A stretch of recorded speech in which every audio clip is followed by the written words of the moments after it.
মাছ ভাজা হয়ে গেছে, আলু ভাজা হয়ে গেছে। আলু ভাজা তুলে না, এবার লাল হয়ে যাচ্ছে তো। এই ফুলকপিটা দিয়ে দাও।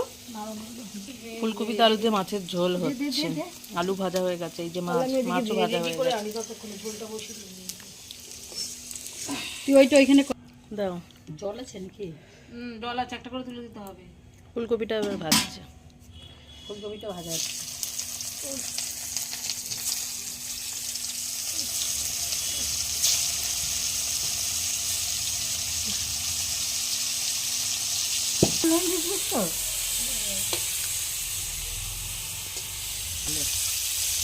পেঁয়াজ, আদা, টমেটো, কাঁচা লঙ্কা। হ্যাঁ, পেঁয়াজ, আদা, টমেটো, কাঁচা লঙ্কা। এটা জিরে গুঁড়োটা,